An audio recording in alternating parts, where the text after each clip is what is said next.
So basically what I'm going to show you is just the things that I do in my class using the Promethean board and the Active Studio, mainly in reading. So if you have any questions about how I did any of this, please come and ask me any questions you need, because I don't really have the time to go into how I did it, but just what I'm doing. Okay, and I had said at the board meeting that it has changed my teaching immensely, but and it's just amazing how much the first graders, especially the 6 and 7-year-olds, how much they want to participate and how much more they're on task just because of this, and how much more they're interested in learning. They're having everything on the screen. You know, they're all able to see, they're all on task, knowing what to do, and they're just so excited and enthusiastic about what we're doing each time because of it. Where's the pen? Okay. So I usually start out every day. I have a morning message, and we read it together. The kids can come and circle long A words, whatever the spelling pattern that we're doing that week, any sight words that we're talking about. We also go over sentence structure and also grammar, such as capitalization, periods, so that they can come up and find how many sentences there are. And also I add the graphics to just, again, make it more exciting. If we're learning about music, I add some music things. If we're talking about castles, well, I'll add a castle, and they're just so excited. In fact, today I had something on the board for them, and there was no picture. And they were like, can you find a picture of a grandma? Because we were talking about grandparents. So I quickly got one, and they were like, yay! So that just makes them so much more happy. And so here I can click, we do this, and then you can click right to the internet to watch a video about what they're learning that week. So it connects to the Treasures website. And here, it's talking about friendship. And so we introduce friendship. Usually this is like a Monday kind of day. And again, being able to connect right to being able to go right to the internet, being able to connect and put it on the flip chart rather than kind of closing out, going on the internet. You can do that too, but it is so much easier to be able to click right on there. And then whenever the kids see the Earth, they get so excited because they know they have, they're going to go to a website. And so again, I just use a lot of the clip art to, for example, this is long A. And so to say the name of each picture, do you hear the long A sound? They're all excited. They want to come up. They want to circle the sounds. And then what I've done here is that I've actually inserted a flip chart from another teacher on Promethean Planet, from that website, promethean1.com. And it goes with the long A, so I can click on that and connect right to their flip chart. So again, I don't have to minimize. I don't have to do any of that. I can click right from there and then use this person's wonderful flip chart. Thank you very much, teacher. And again, here, more long A words. This time they're spelling. And then here also she connected, again, just like I had done before, right to the internet. So this connects to Starfall. So we go right on to Jake's Tale, and then they can listen to a story using the long A. And this is on starfall.com, which is a really great resource. And they love it. And they love it. Okay. And again, this is now this is a game, practice your silent E's. We click right onto here, and they practice the game, making a word. And that matches the picture. Then add the silent E. And then they come up, and they do this. And so, they're excited, they're really enthusiastic about participating, and they're all on task.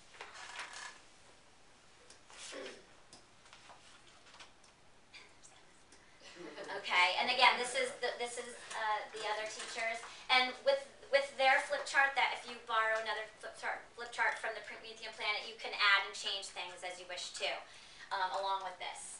So another thing that she had done that I often do is add videos, and so here they were doing the long A, and then you could watch a video on snakes, so you can tie in social studies or science. And again, it's right here on the flip chart, so you don't have to keep closing and opening and searching and all that. Just watch a little video about snakes.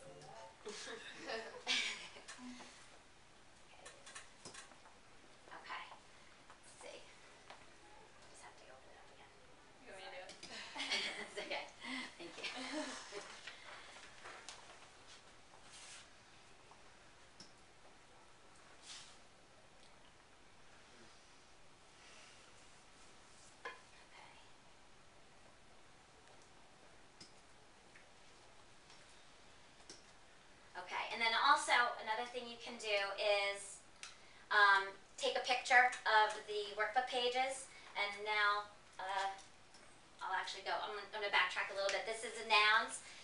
This is how I could introduce nouns. Nouns, name of person, place, or animal, or thing. We have a picture of a boy, school, snake, toothbrush. Click on the earth to watch a video about nouns. So again, you can go right to here, watch a noun video. This is from Rain Pop Jr. And then we can watch, again, a movie right about nouns. That they love. They love that. They love Rain Pop Jr. and their friends movie. So after viewing the video, we can go ahead and talk more about nouns, and then also I can take a snapshot of a workbook page and then put it right here on the flip chart. So it's right there. Again, instead of having, okay, everyone go back to your seats, take it out, we can go over the directions together. So going over the directions also helps the kids stay on task a little bit easier. And you can either do this as a whole group or have them work on it at their seats, but being able to go over the directions helps a lot to be able for them to see that. So that's it. And again, if you have any questions about how I did any of that, please, let me know, and I can help you how to do that and add those things to the flip. It really makes this more interactive. It makes math more interactive. It makes every subject more interactive because I can get more participation out of my students with the Promethean board. So they can pull a number out, we could read it, we could try to put it in the right spot, and it's a nice way to review concepts too. Another thing in science, sometimes they just really need the visual. They need to see what transparent and translucent is. Rather than just talking about it or reading about it, we can do activities like sorting objects based on their translucency. So another way I can get them to come up and decide, what is transparent, what is translucent, is we can sort them. I'm here to pick you guys up. We don't have these remotes yet, but this is another, sometimes I will do a quick check or an exit slip. I will put these up here, and they can just get a scrap paper and just write their answer and hand it in, and then that lets me see who needs more instruction, who's getting it, and it lets me plan my lessons that way. But hopefully you hope to get... Oh, I would love to get these. This would be amazing, yes. I have some links to some websites that I've been using. Stratologica, some of you have been using that this year. Who has used Stratologica? Mike Fricano, P, Jen, you, Beth. Okay, so some of you probably could do exactly what I'm about to show you. Some of you haven't heard of it yet, so I want to show you how to use Stratologica because it's changed the way I teach social studies, and it's really fun. I just have to log in, so give me a second. I told Lisa that most people were so impressed with Stratologica. If you talk to any of our social studies teachers, I hope they share with you it has changed their teaching and the student learning in the classroom. I really couldn't wait to get this into the classrooms, but we really needed a Promethean board in every classroom. I just see the kids loving social studies.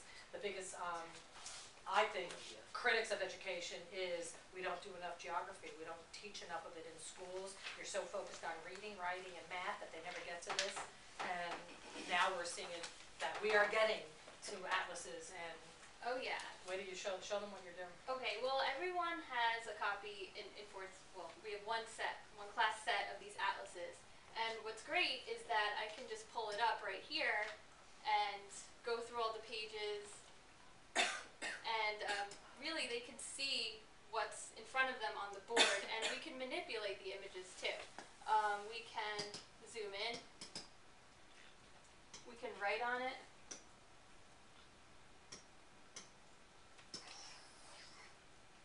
That was a little big. That's still big. Anyway, we can go back, and what I like about it is that it's visible for everybody to see, but I can manipulate the book so that I can really highlight a point. The other thing is they have these outline maps.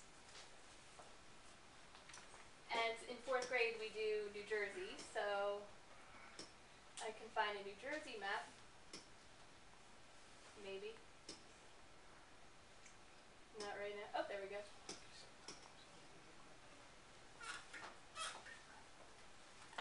And again, I can write on this. Try not to go so big this time. And, you know, we can mark. Maybe that was too little. We can mark a spot, and then we can zoom in. We can zoom out again. We can really do a lot more with this than I was ever able to do with just paper and pen.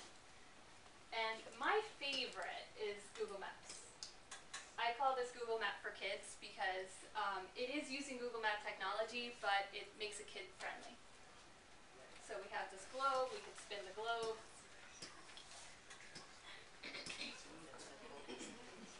We can zoom in on that, but I wanted to show you.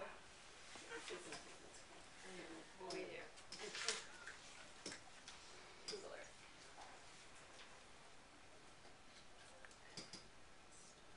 So I can click, we can zoom in as you would with Google Earth.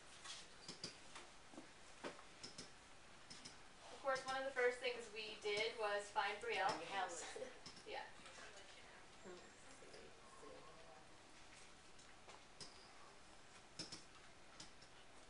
Interesting, this board, I have an older board, so it works a little differently than this one. I have to get used to it.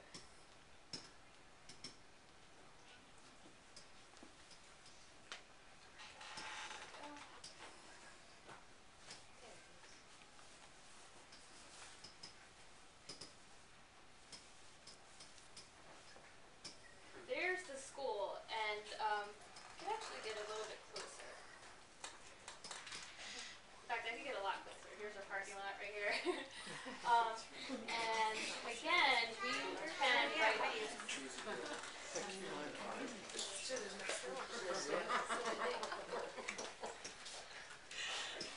So we can circle it. We can zoom back out. And there's Brielle. We can keep going. Okay, it's that little dot. And it's really fun. And again, it's a way to teach geography that makes it come alive. I've never taught geography this way. The other thing I wanted to show you is this link. We are reading Because of Winn-Dixie in 4th grade, and we're also writing narratives, and one of my big lessons was show, don't tell when we're writing. And I found this link that takes you to Kate DiCamillo, she's the writer of Because of Winn-Dixie. She's actually talking about one of her early drafts of Because of Winn-Dixie, and that she was using show, don't tell. So for this to come alive, and for them to hear it from someone other than me, it was really powerful. So I wanted to play that for you.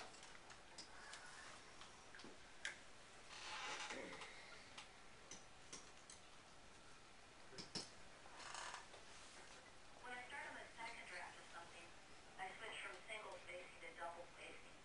That way I have room to write comments to myself, and it's easier for other people to read it.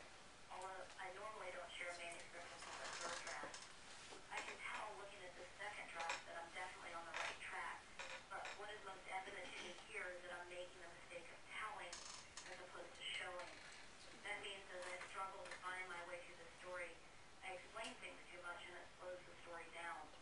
Also, I still don't have Opal's name quite right, and I seem to be hung up on using the word serendipity too much, but I'm definitely making progress. For them to see a published writer struggle with the same things that they're struggling with in their narratives was just really amazing. And I probably wouldn't have made the point as effectively without the Promethean one.